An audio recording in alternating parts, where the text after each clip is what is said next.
कितने लोग के पास परमेश्वर का कलाम है, वचन कितने लोग के पास है? सभी के पास है। अपने वचन को, परमेश्वर के कलाम को खोल लीजिए। मत्ती रचित सुसमाचार उसका 6 अध्याय,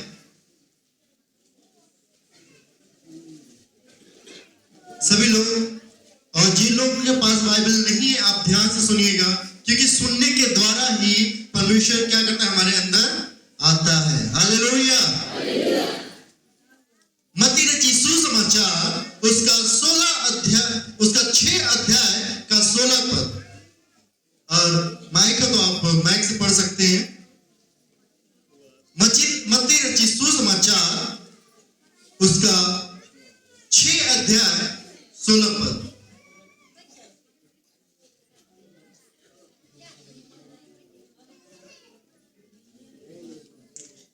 इस वचन में, जब तुम उपवास करो तो कपटियों के नाई तुम्हारे मुंह पर उदासी न रहे, क्योंकि वह अपना मुंह बनाए रखते हैं ताकि लोग उन्हें उपवासी जाने।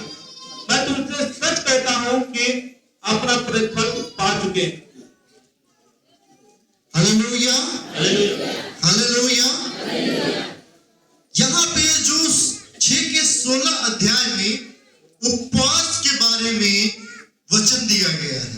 कितने लोग उपवास हैं? फास्टिंग कितने लोग हैं? सारे लोग हैं। हालेलुया।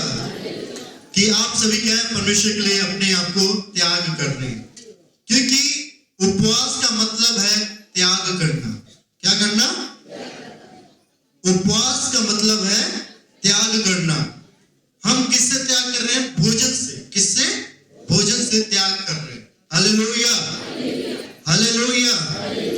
यहाँ 6 के 16 पद में परमेश्वर का वचन कहता है, जब तुम उपवास करो तो कपटियों के समान तुम्हारे मुंह पर उदासी न छाई रहे, क्योंकि वे अपना मुंह बनाए रहते हैं ताकि लोग उन्हें क्या करें? उपवासी जाने। Hallelujah, hallelujah, hallelujah. ये जो वचन है ये क्या कह रहा है कि जब तुम उपवास करो, कपटियों के नहीं मत करो, दिखाने के लिए मत करो। वो क्या करते हैं? हम उपवास में हैं। वो क्या करते हैं? बताते चलते हैं कि हम क्या हैं? उपवास में। परमेश्वर कहता है ऐसा उपवास किसी काम का नहीं है, ये दिखाने के लिए उसके ग्रहण योग्य नहीं है।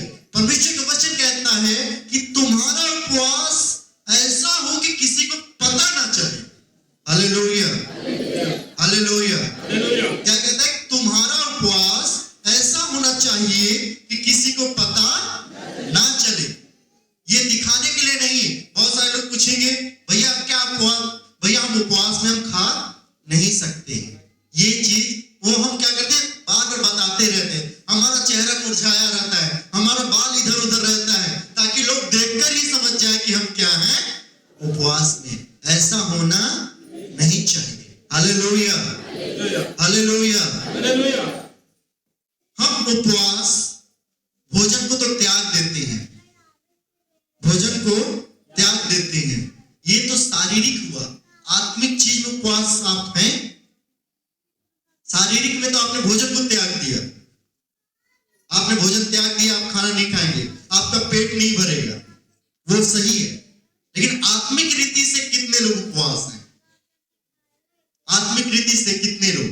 जो कि आत्मिक रीति में ये है, आप कहें, आपके मुंह से बहुत सारे गलत शब्द निकलते हैं, जैसे कि लोग बात बात पे झगड़ा कर लेते हैं, गाली दे देते हैं। क्या आप इसको त्यागे?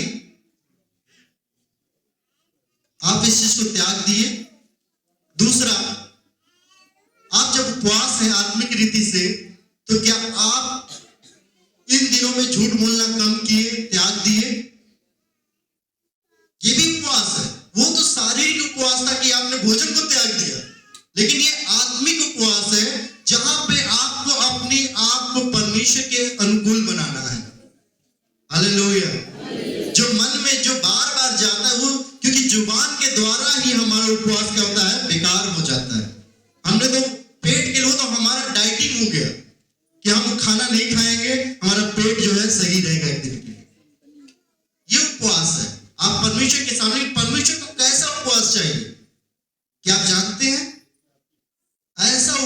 चाहिए जो कि आपके उस दिन पे ना आए। हम उपवास में हैं, किसी को गाली दे दी, किसी से झूठ बोल दी, ये क्या उपवास ऐसा होना चाहिए? ये भी त्यागना होना चाहिए। Hallelujah, hallelujah. उपवास में आप किसी से गलत शब्द ना कहें।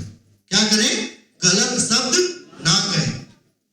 जो नशा करते हैं, क्या उन्होंने नशे को छोड़ा 30 दिन के लिए, 40 दिन के लिए? प्रभु हमने नशा छोड़ दिया। परमेश्वर कहता है कि हमारे राज में पियक्कड़ नहीं आ सकते, गाली देने वाले नहीं आ सकते हैं।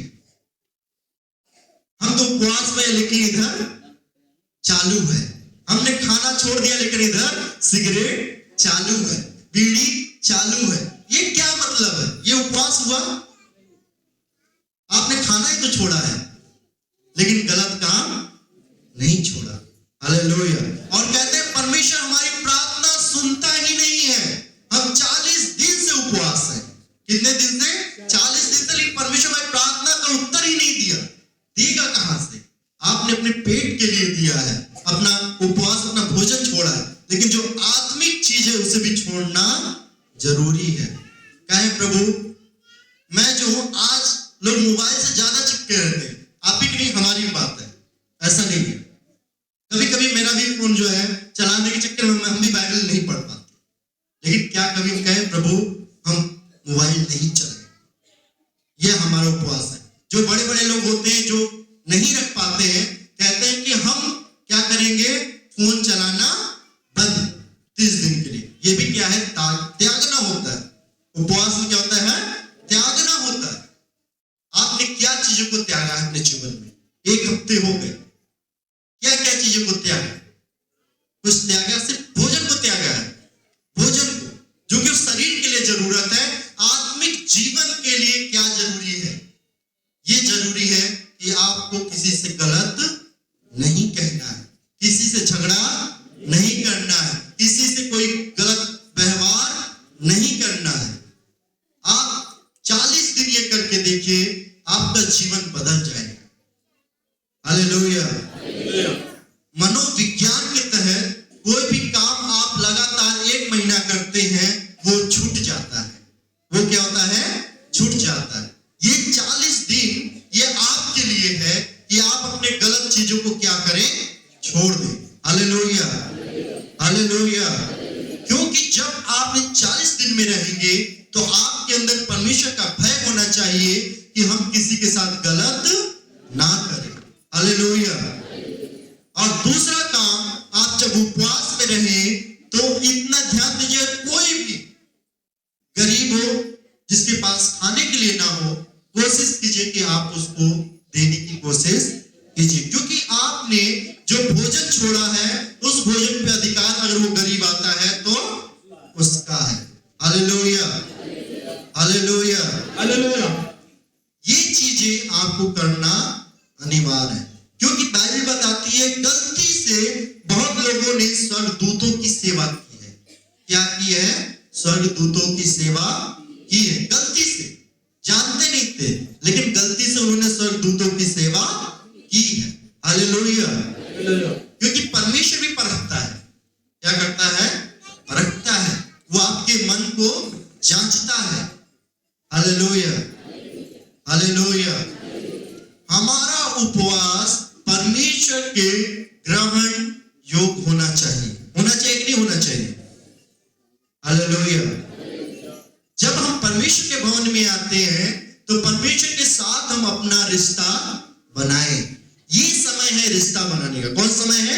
ये 40 दिन का समय जो है रिश्ता बनाने का है। लेकिन इन्हीं 40 दिनों में आपको तकलीफ भी देखना पड़ेगा। Hallelujah, hallelujah. मेरी खुद की बात मैं बताऊं, डॉक्टर साहब के यहाँ शुक्रवार को प्रार्थना थी और शाम को जैसे उनके क्या मैं पहुंचा, भाई ने फोन किया कि भैया यहाँ का केबल टूट गया है। मेरा मन प्रार्थना में लग ही नहीं रहा था। मैं सोचा मैं जा रहा हूँ, उठ के जा रहा हूँ, लेकिन बाद में ये हुआ छोड़ो यहाँ तो केबल टूट गया, आज नहीं कल बनेगा। वाईफाई का केबल था, लेकिन मैं बोला जो होगा परमेश्वर के निमित्त होगा। Hallelujah, hallelujah. जब आप उपवास में रहते हैं तो आपके साथ परीक्षाएं भी लेकिन आपको दूसरी तरफ परमेश्वर को देखना है और एक अपने काम को देखना है। किसको चूज करेंगे? परमेश्वर के या काम को? लेकिन वो काम भी उतना ही जरूरी होगा जितना परमेश्वर। लेकिन हमारा जब दिमाग बढ़ता है तो शैतान दिमाग में काम करता है, परमेश्वर अगले दिन मिलेगा लेकिन काम बार बार नहीं मिलेगा। Hallelujah, hallelujah. इन 40 दिनों में लोगों ने अपनी जिंदगियों को बदल दिया है बाइबल के अनुसार। आप चाहें तो हिजकिय्याह राजा की कहानी आपने पढ़ी, तो हिजकिय्याह राजा जब बीमार था तो एलीशा ने कहा कि उससे कहो कि वो जो है प्रार्थना करे, और जब प्रार्थना करेगा तो परमेश्वर उसकी सुनेगा। उपवास के द्वारा वो मरने पर था, हिजकिय्याह राजा वो मरने वाला था, लेकिन जब उसने उपवास प्रार्थना की, परमेश्वर ने उसकी प्रार्थना को सुना और कहा मैं तुम्हारी आयु 15 साल और बढ़ाता हूं। क्या करता हूं? 15 साल। जो आदमी मरने पर था, परमेश्वर ने उसकी प्रार्थना सुनी और 15 साल उसका जीवन क्या हुआ? बढ़ गया। Hallelujah, hallelujah. लेकिन जब वो उपवास रहा होगा तो हर एक गलत काम छोड़ दिया जाना चाहिए। हालेलुया। जो लोग नशा करते हैं, मैं निवेदन करता हूं आप इसको छोड़ दो, परमेश्वर जरूर काम करेगा। लेकिन एक जगह गलत है तो एक जगह सही होना चाहिए। अगर आप उपवास में हो तो ईमानदारी के साथ उपवास होना चाहिए। Hallelujah, hallelujah. और उपवास प्रार्थना आपका जीवन बदल देगा, ये गारंटी मैं लेता हूं, लेकिन ईमानदारी के साथ। परमेश्वर कहता है जितने लोग प्रार्थना करते हैं उसका प्रतिफल मिलता है, उसका उत्तर मिलता है। लेकिन उसी उत्तर में आपके लिए प्रश्न भी रखा हुआ है, आपके लिए जांचने के लिए भी रखा हुआ है कि आप परमेश्वर के प्रति कितना ईमानदार है। कितना? बहुत सारे लोग, परमेश्वर सबके पे नजर बना के रखता है, खास उनके ऊपर जिसकी प्रार्थनाएं ज्यादा तेज होती हैं, वो उन्हीं की ज्यादा परीक्षा भी लेता है। और परीक्षा इसलिए होती है क्योंकि वो आपके जीवन को अच्छा बनाती है। Hallelujah, hallelujah. 40 दिन उपवास में परमेश्वर को भी परीक्षा देनी पड़ी थी। इस बात को ध्यान दीजिए, परमेश्वर कुछ खाना ना खाया ना कुछ पिया। 40 दिन जब पूरे होने पर थे तो शैतान जो है परमेश्वर के पास आकर कहता है अगर तू मुझे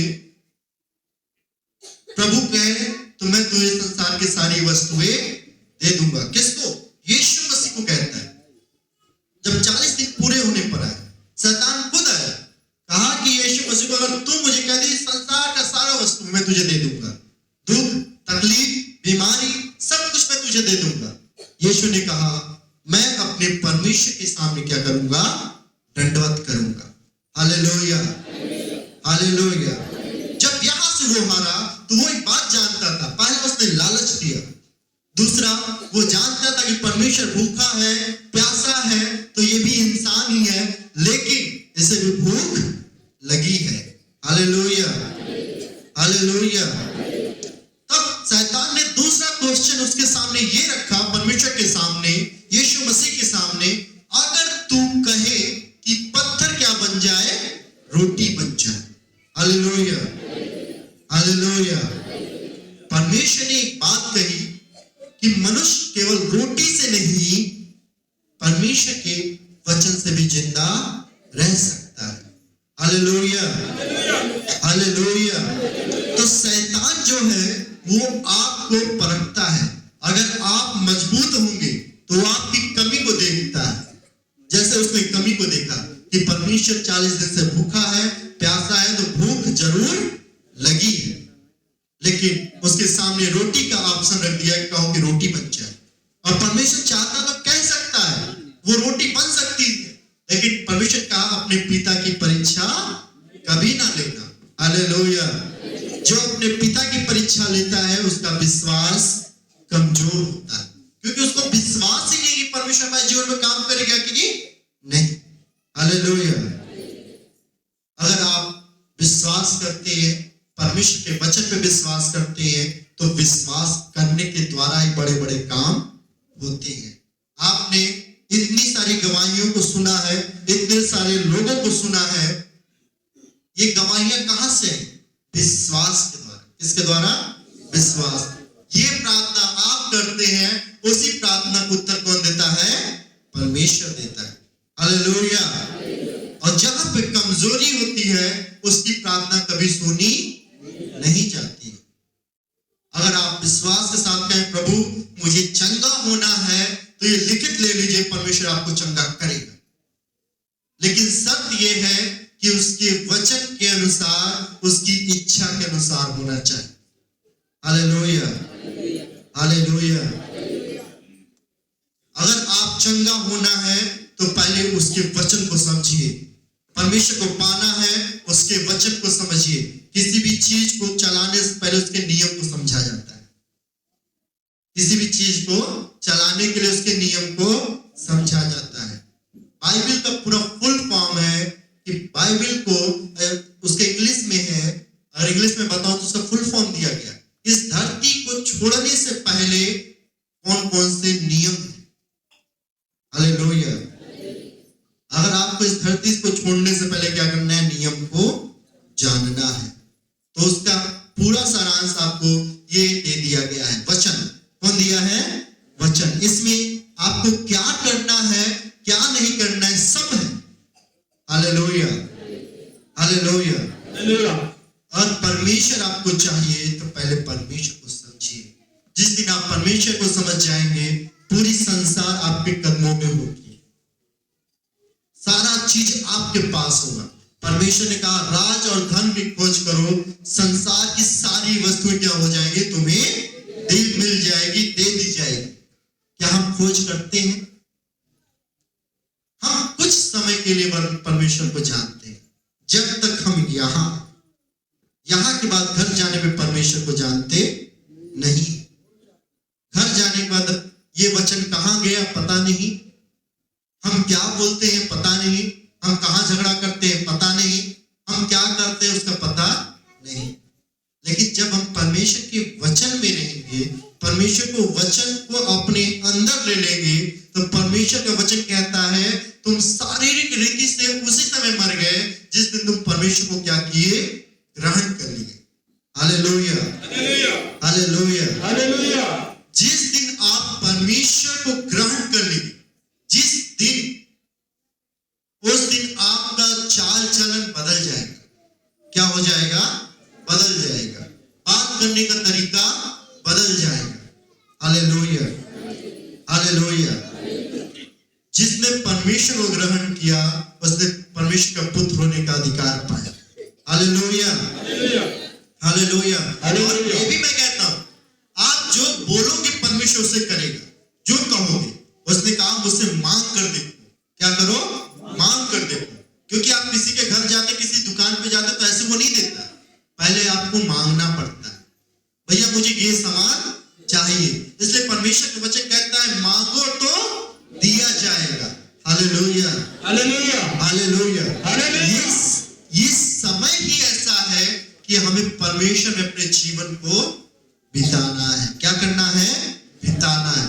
जब आप ईमानदारी के साथ ये समय बिताते हैं, तो आपको प्रार्थना आप खुद करेंगे, लेकिन स्वर्गदूत आपको परमेश्वर की आत्मा सिखाएगा।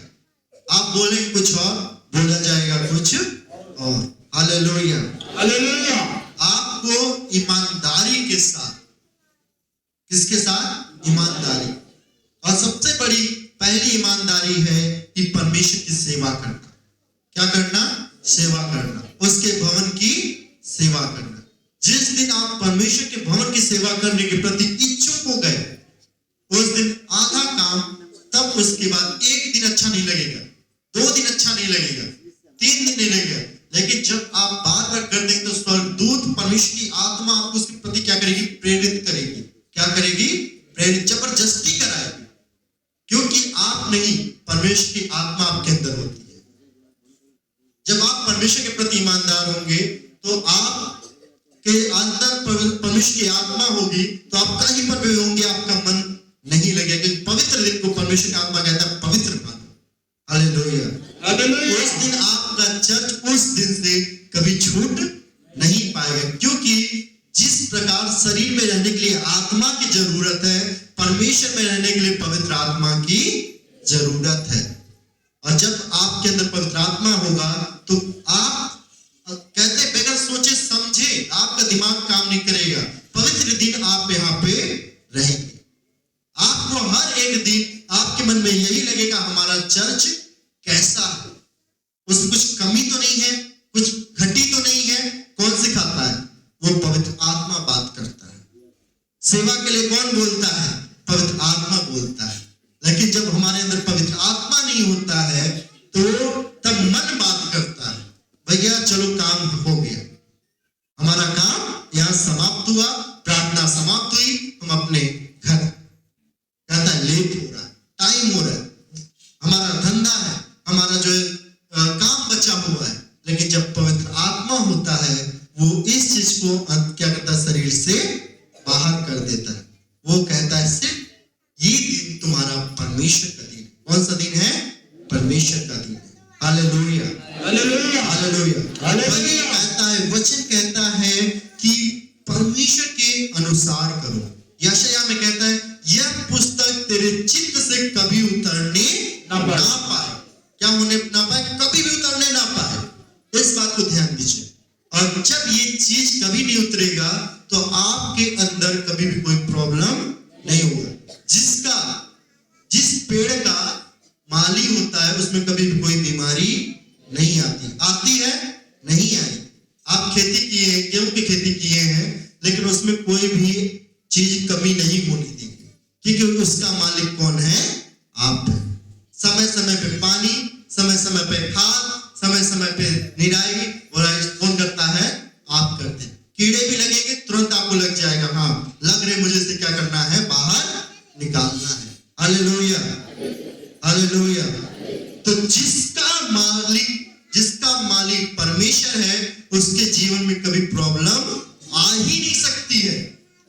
और जिसके अंदर पवित्र आत्मा है उसका जीवन कभी खराब नहीं हो सकता है।